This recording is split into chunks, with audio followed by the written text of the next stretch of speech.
The law of human nature by Robert Greene. Book summary. इंसानों ने अब तक काफी चीजों के बारे में प्रोजेक्ट करना सीख लिया है।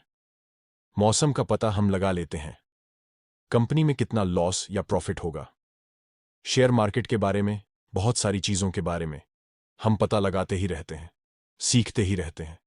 इंसान की कुछ ऐसी कमजोरियां हैं जो वह अवॉइड नहीं कर पाता है। हम लोग शॉर्ट माइंडेड होते हैं, लालची होते हैं, छोटी छोटी बातों पर गुस्सा आ जाता है। हम इंसानों का जो दिमाग है वह बदलता रहता है। हमारे अंदर सेल्फ डिफीटिंग जैसी वीकनेस होती है। तो हम अगर अपनी कमजोरियों या लॉस को अच्छे से समझ जाएं तो हम अपनी लाइफ को काफी बेहतर बना सकते हैं। तब न तो कोई हमारा फायदा उठा पाएगा, न ही हमें कोई अपने जाल में फंसा सकता है।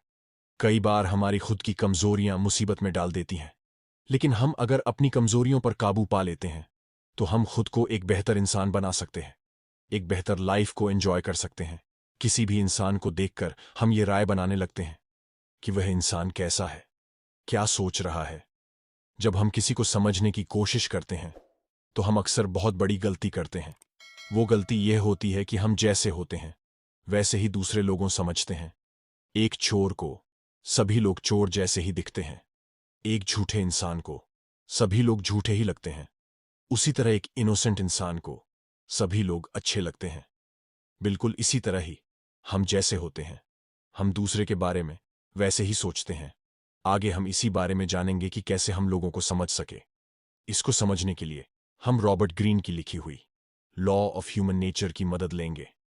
ऑथर ने इस बुक में 18 लॉज बताए हैं। इन लॉ को जानकर आप किसी भी इंसान के बारे में बहुत अच्छे से जान सकते हो, उनके इमोशनल बिहेवियर को बहुत अच्छे से पढ़ सकते हो। ये सभी लॉ एक इंसान के मेंटल, इमोशनल, उनकी लाइफ के ऊपर बनाए गए हैं। डिप्रेशन, हैप्पीनेस, डर, गुस्सा, जलन, हम सभी ह्यूमंस का एक डार्क साइड होता है। ये चीजें ही हमें अंदर से बुरा बनाती है। इन चीजों की वजह से हम अक्सर अच्छे इंसान नहीं बन पाते। हम अक्सर अपने इमोशंस पर काबू नहीं रख पाते, जिसकी वजह से हम अक्सर फेल और सैड रहते हैं।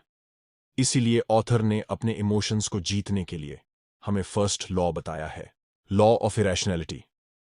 हम में से ज्यादातर लोग लॉजिकल डिसीजन नहीं लेते हैं, हम सामान्यतया इरेशनल डिसीजन लेते हैं। हम कोई भी डिसीजन लेते वक्त लॉन्ग टर्म के बारे में कभी नहीं सोचते। हम अक्सर उसी चीज में लग जाते हैं जो चीज ट्रेंड करती है। इसी इरेशनल डिसीजन की वजह से हमें आगे जाकर बहुत परेशानी उठानी पड़ती है। हम अधिकतर फेलियर का सामना करते हैं। हम अपने डिसीजन से ज्यादा दूसरों के ओपिनियन पर फोकस करते हैं। हम अपने लॉजिकल थिंकिंग को छोड़कर दूसरों के इरेशनल ओपिनियन पर ज्यादा ध्यान देते हैं, जिसके कारण हमें लाइफ में फेलियर का सामना करना पड़ता है। ठीक ऐसे ही जब बात किसी इंसान को जानने की होती है तो हम उसे बिना जाने दूसरों के ओपिनियन सुनकर उस इंसान के बारे में राय बनाते हैं। अगर हमसे किसी ने हमसे कहा कि वह बुरा इंसान है, तब हम उसे बिना जाने उसके बारे में बुरा सोचने लगेंगे। इसलिए ऑथर हमें लॉजिकल थिंकिंग के लिए प्रेरित करते हैं। लॉजिकल थिंकिंग हमारे शॉर्ट या लॉन्ग टर्म के लिए बहुत बेनिफिशियल होता है। हम ह्यूमन बाय नेचर तर्कहीन, इरेशनल होते हैं। इसलिए हमें चीजों और लोगों को अच्छे से समझने के लिए लॉजिकल और इमोशनल डिसीजन तर्क के साथ लेना चाहिए। जब इस लॉ को हम अच्छे से यूज करेंगे तब हम किसी को भी बहुत अच्छे से समझ पाएंगे। Second law, law of narcissism. खुद के अंदर कॉन्फिडेंस होना बहुत ही अच्छी बात है, लेकिन जब यही कॉन्फिडेंस ओवर कॉन्फिडेंस हो जाता है तो वही चीज हमारे लिए बहुत बुरी होती है। ऑथर बताते हैं कि लोगों के पास जितना ज्यादा होता है उनका ईगो और एटीट्यूड उतना ही ज्यादा होता है। वह लोग अपने से बड़े लोगों की बहुत रिस्पेक्ट करते हैं, लेकिन जब बात अपने से छोटे लोगों की होती है तो वह उन्हें जानवरों की तरह समझते हैं, उनसे अच्छे से बिहेव नहीं करते, उनकी रिस्पेक्ट नहीं करते। उनके अकॉर्डिंग उनसे छोटे लोग सिर्फ उनके काम के लिए बने हैं। यह बात सच भी है। हम में से ज्यादातर लोग ऐसे होते हैं कि वो अपने से छोटे लोगों का रिस्पेक्ट नहीं करते। उदाहरण के लिए, अगर आप अपने क्लास के एक स्मार्ट बच्चे हैं तो आपसे केवल उन्हीं से दोस्ती करोगे, उनके साथ ही रहना पसंद करोगे जो आप जैसे स्मार्ट होंगे। आप एक वीक बच्चे के साथ कभी अपना टाइम स्पेंड नहीं करोगे। आप उस वीक बच्चे को एक लो ग्रेड स्टूडेंट समझोगे, उसकी रिस्पेक्ट नहीं करोगे। यही होता है नार्सिसिज्म, लोगों को अपना गुलाम समझना। हमें इसको बदलने के लिए अपने अंदर 4 चीजें बिल्ड करनी होंगी। 1. द एम्फेटिक एटीट्यूड, दूसरे लोगों के नजरियों को जानना। उन्हें अच्छे से ऑब्जर्व करके उनके एक्शंस को एनालाइज करना। नंबर 2, विसरल एटीट्यूड, लोगों के बिहेवियर और उनके बॉडी लैंग्वेज पर अच्छे से ध्यान देना। लोगों की बॉडी लैंग्वेज जानकर हम उनके बारे में बहुत कुछ जान सकते हैं। 3, एनालिटिक एम्पैथी, अगर आप किसी को अच्छे से जानना चाहते हैं तो उनके पास्ट को जानें। उनका पास्ट कैसा था, उनकी फैमिली का एनवायरनमेंट, जिससे आप उस पर्सन को अच्छे से समझ पाओगे। 4, एम्पैथेटिक स्किल, हम जितने ज्यादा लोगों से मिलेंगे हम उतना ज्यादा बेहतर होंगे। ज्यादा लोगों से मिलने का मतलब बहुत ज्यादा नॉलेज, उनके बारे में और अच्छी इंफॉर्मेशन। इन 4 रूल्स को फॉलो करें तो आप किसी भी इंसान को बहुत अच्छे से समझ पाएंगे। Third law, law of role playing, हम बचपन से ही बहुत अच्छे एक्टर्स होते हैं। किसी को भी झूठ बोलने में और अपने फेशियल एक्सप्रेशंस से अपनी बातें बताने में हम बहुत स्मार्ट होते हैं। एक छोटा बच्चा रोने से ये बताता है कि उसे खाने की जरूरत है। किसी को गिफ्ट मिलने से उसके चेहरे पर एक स्माइल आ जाती है, वह इंडिकेट करता है कि वह कितना खुश है। हम बचपन से ही हर एक सिचुएशन के लिए अलग अलग एक्सप्रेशन बनाते आ रहे हैं। जैसे जैसे हम बड़े हो रहे हैं, इसी चीज को हमारे सबकॉन्शियस माइंड ने फिक्स कर लिया है। हमें यह पता होता है कि हमें किस सिचुएशन में कैसे फेशियल एक्सप्रेशन और कैसे इसे रिएक्ट करना है। हम सभी इंसानों के 2 फेस होते हैं, एक फेस जो हम दुनिया को दिखाते हैं, दूसरा फेस जो सिर्फ हमें पता होता है। किसी भी इंसान को अच्छे से जानने के लिए आपको मास्क के पीछे छिपे हुए दूसरे इंसान को जाना होगा। अगर आप मास्क के पीछे छिपे हुए उस इंसान के असली इंटेंशन को जान जाओगे तो आप उसके बारे में बहुत कुछ जान सकते हो। ऑथर बताते हैं कि किसी भी इंसान के मास्क के पीछे के इंसान को जानने का जो सबसे अच्छा तरीका है वह इंसान की बॉडी लैंग्वेज को अच्छे से रेट करना है। क्योंकि हम अक्सर झूठ बोलते हैं लेकिन हमारी बॉडी लैंग्वेज कभी झूठ नहीं बोलती। अगर आप लोगों के बॉडी लैंग्वेज को पढ़ना सीख जाओगे तो आप किसी भी इंसान को बहुत अच्छे से जान जाओगे, उसके नेचर और उसके बिहेवियर को बहुत अच्छे से पहचान पाओगे। Fourth law, law of compulsive behaviour, किसी भी इंसान को समझने के लिए हमें उनके कैरेक्टर को बहुत अच्छे से समझना होगा। एक इंसान का कैरेक्टर उसके बारे में बहुत कुछ बताता है। हमारा कैरेक्टर हमारे बचपन से बनता है, उसमें हमारे पेरेंट्स का बहुत बड़ा हाथ होता है।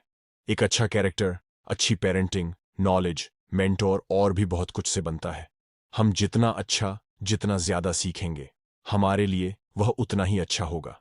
किसी से भी मिलकर हम उनके बिहेवियर को देखकर उनके बारे में बहुत कुछ बता सकते हैं। एक अच्छा और मैच्योर बिहेवियर एक इंसान को दूसरे से अलग बनाता है, उसे एक अच्छा इंसान बनाता है। लोगों के अच्छे बुरे इमेज के बजाय उनके कैरेक्टर को देखना चाहिए। हम अक्सर वही करते हैं जो हमारे कैरेक्टर में होता है। एक झूठ बोलने वाला इंसान अक्सर झूठ बोलेगा क्योंकि झूठ बोलना उसके कैरेक्टर में होता है। ठीक वैसे ही आपको दूसरों को समझने के लिए उनके कैरेक्टर को अच्छे से जाना होगा। उनके एक्शन उनके कैरेक्टर के बारे में बहुत कुछ बताएंगे, इसलिए आप उनके कैरेक्टर को जानिए। लॉ नंबर 5, लॉ ऑफ कॉवर्टनेस, हम सभी के अपने अपने डिजायर्स होते हैं। कुछ लोगों के डिजायर होते हैं नई चीजों को सीखना, कई लोगों के डिजायर होते हैं नई चीजें ढूंढना, कुछ लोगों को नई चीजें करना बहुत पसंद होता है। ठीक वैसे ही हम सभी के अपने अपने डिजायर्स होते हैं। इसलिए ऑथर बताते हैं कि अगर हम लोगों के डिजायर को जानेंगे तो उन्हें और अच्छे से समझ सकते हैं।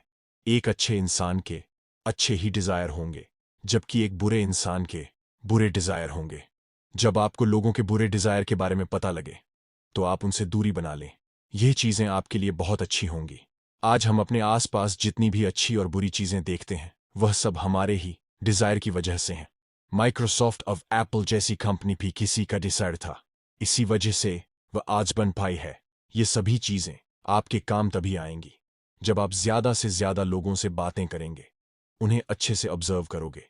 तभी आप इन लॉ का यूज करके किसी भी इंसान को अच्छे से समझने में मदद मिलेगी। हम में से सभी एक दूसरे से अलग होते हैं, इसलिए आप भी कोशिश करो आप अपनी जिंदगी में ज्यादा से ज्यादा लोगों के संपर्क में रहो, उनसे अपनी बातें आदान प्रदान करो, उन्हें समझने की कोशिश करो। द लॉ ऑफ एनवी, हमें अपने अहंकार से बचना चाहिए। हम सभी अक्सर अपने आप को दूसरों से कंपेयर करते हैं। हम हमेशा दूसरों के स्टेटस, रिस्पेक्ट और अटेंशन को खुद के साथ तुलना करते रहते हैं। कुछ लोग अपने अच्छे कामों की वजह से अच्छा बनते जाते हैं, वहीं दूसरे लोगों के लिए ये जलन का कारण बन जाता है। कोई भी व्यक्ति दूसरे के प्रति अपनी जलन या एनवी को एक्सेप्ट नहीं करता है, इससे पहले कि एनवी हमारे लिए टॉक्सिक यानी हानिकारक हो जाए, हमें एनवी के शुरुआती सिम्टम्स पर जरूर ध्यान देना चाहिए। अगर हम इस पर शुरुआत से ही ध्यान रखेंगे तो हम अपनी इस बुराई को जड़ें से खत्म कर सकते हैं। आप अपनी क्षमताओं को खुद से पहचानें, न कि किसी दूसरे से तुलना करके। ऐसे लोगों को समझें जो आपसे कम सफल है। जब हम किसी ऐसे व्यक्ति से पहली बार मिलते हैं तो उनकी आंखों में जलन साफ साफ देख सकते हैं। ऐसे लोगों की तारीफ बनावटी और खोखली होती है। ऐसे दोस्त हमेशा आपकी पीठ पीछे आपकी बुराई करते हैं, दोस्ती का फायदा उठाकर आपकी फीलिंग्स को चोट पहुंचाते हैं। मानव स्वभाव के अनुरूप हम भी दावा करते हैं, हमें किसी से जलन महसूस नहीं होती, लेकिन यह वास्तविकता नहीं है। मानव स्वभाव के अनुसार दूसरों से तुलना करना लगभग असंभव है। अगर कुछ बातों पर ध्यान रखा जाए तो इस बुरी आदत से छुटकारा पाया जा सकता है। हमें कोशिश करनी चाहिए दूसरों से जलने की जगह दूसरों की प्रशंसा करने पर बल दें, दूसरों की खुशी में शामिल हो, उनकी सफलता के लिए उन्हें बधाई दें। यह विश्वास रखें कि आप अपने दम पर सक्सेसफुल हो सकते हैं, आगे बढ़ सकते हैं। द लॉ ग्रैंडियोसिटी, भव्यता। हमें अपनी सीमा को पहचानना चाहिए। ऑथर कहते हैं कि हम सभी लोगों के अंदर खुद के बारे में हमेशा ऊंची सोच होती है। जब हमारे ऐसे विचार रियलिटी से अलग हो जाते हैं तो हम बनावटी होते जाते हैं। हम अपने आप को महान समझने लगते हैं। अक्सर एक छोटी सी सक्सेस भी लोगों को खतरनाक लेवल तक ले जाती है। हम ओवर कॉन्फिडेंस में आकर समझने लगते हैं कि हमारे पास गोल्डन टच है, जिसकी वजह से हमें सक्सेस मिल रही है। लेकिन रियलिटी में हमारी सक्सेस के पीछे लक भी हो सकता है। हम कभी भी दूसरों की मेहनत पर उनको क्रेडिट नहीं देते हैं। यही कारण है कि हमारी सफलता बहुत देर तक नहीं टिकती।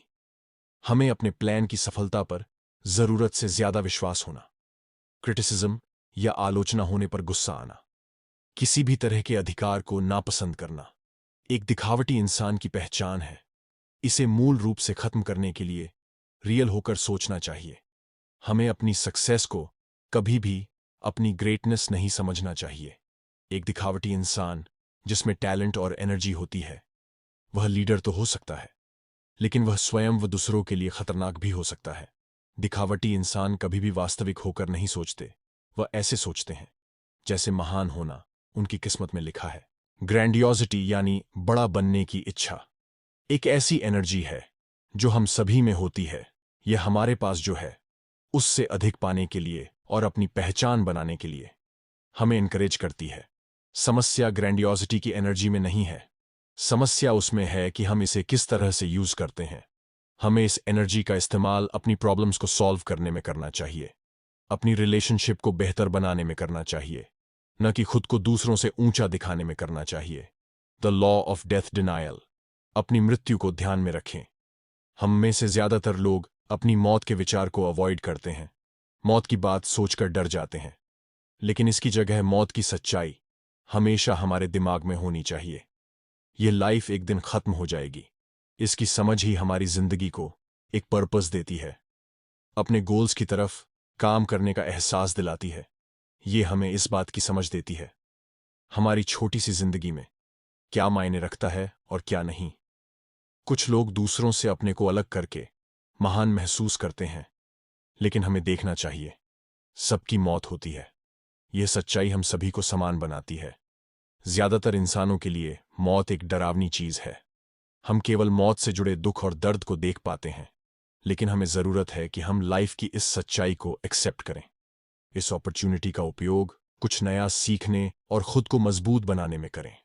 मौत की सच्चाई को एक्सेप्ट करके हम अपनी लाइफ ज्यादा खुलकर और टेंशन फ्री होकर जी सकते हैं। इससे हमारा काम भी बेहतर हो जाता, हमारे रिलेशनशिप भी अच्छे हो जाते हैं। आपको यह बुक समरी कैसी लगी हमें कमेंट करके जरूर बताना, और ऐसे ही बुक्स की वीडियो देखने के लिए हमारी चैनल को सब्सक्राइब करना। Thank you. बाय।